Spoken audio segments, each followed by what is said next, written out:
Assalamualaikum warahmatullahi wabarakatuh. Bagaimana kabar kalian?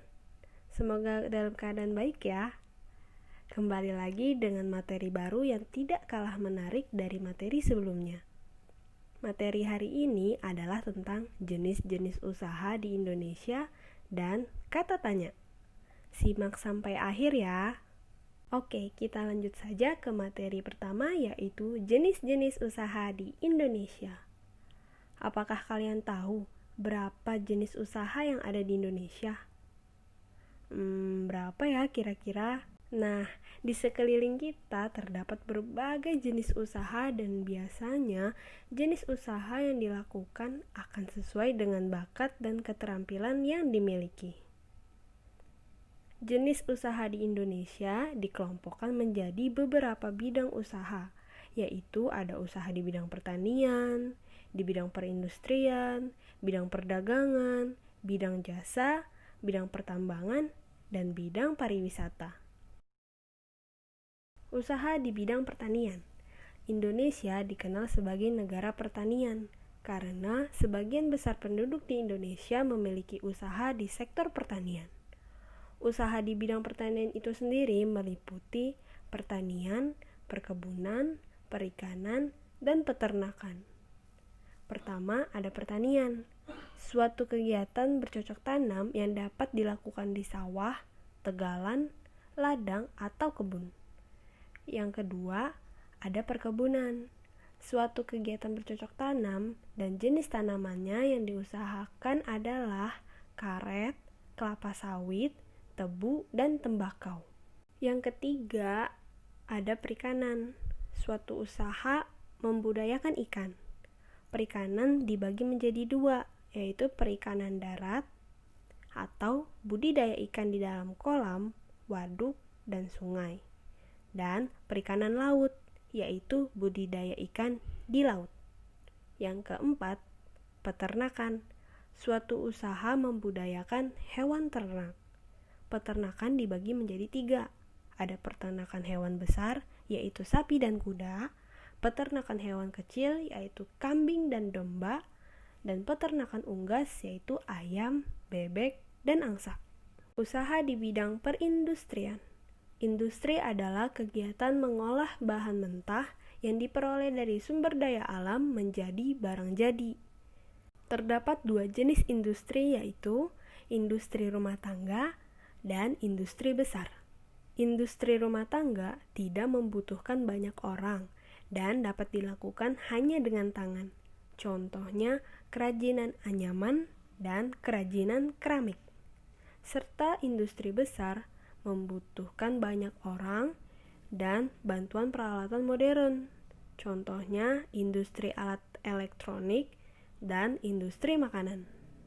Usaha di bidang perdagangan. Terdapat dua jenis usaha perdagangan, yaitu perdagangan kecil dan perdagangan besar.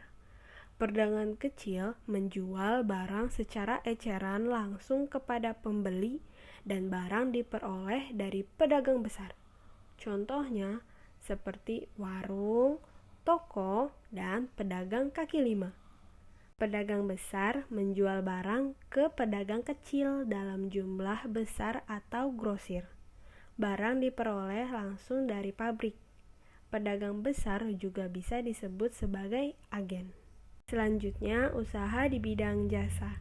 Usaha di bidang jasa umumnya memberikan suatu yang diperlukan orang lain.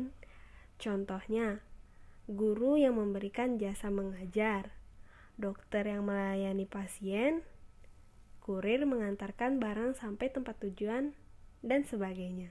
Lanjut lagi, ada usaha di bidang pertambangan. Usaha ini adalah kegiatan pengelolaan sumber daya tambang yang biasa dilakukan oleh pemerintah. Contohnya, penambangan minyak bumi, gas alam, batu bara, dan galian mineral. Lanjut lagi, ada usaha di bidang pariwisata. Indonesia dikenal memiliki alam yang indah, sehingga dapat dimanfaatkan sebagai daerah wisata. Contoh usaha dalam bidang pariwisata adalah menjadi pemandu wisata, membuka penginapan, penyewaan transportasi, dan menjual cenderamata. Selanjutnya adalah materi yang kedua, yaitu kata tanya. Siapa yang sudah tahu apa itu kata tanya? Yang belum tahu, yuk simak sampai akhir. Kata tanya adalah kata yang digunakan untuk menyatakan sesuatu yang ingin diketahui. Yang termasuk kata tanya adalah kata apa, kapan, di mana, siapa, mengapa, dan bagaimana, atau biasa disebut 5W dan 1H. 5W dan 1H dengan kegunaannya. Pertama ada kata apa atau bahasa Inggrisnya what. Digunakan untuk menanyakan penjelasan dan menanyakan ungkapan yang jawabannya mungkin berlawanan. Yang kedua ada kata kapan atau when. Digunakan untuk menanyakan keterangan waktu. Yang ketiga ada kata di mana atau where. Digunakan untuk menanyakan keterangan tempat. Yang keempat ada kata siapa atau who. Digunakan untuk menanyakan orang atau nama orang.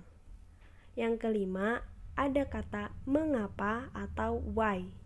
Digunakan untuk menanyakan sebab dari sebuah kejadian atau tindakan.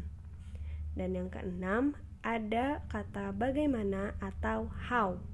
Digunakan untuk menanyakan sebuah cara, menanyakan akibat suatu kejadian, menanyakan evaluasi, atau menanyakan pendapat. Nah, itu dia penjelasan dari 2 materi tentang jenis-jenis usaha di Indonesia dan kata tanya. Semoga kalian suka dan paham dengan penjelasannya. Terima kasih dan sampai jumpa.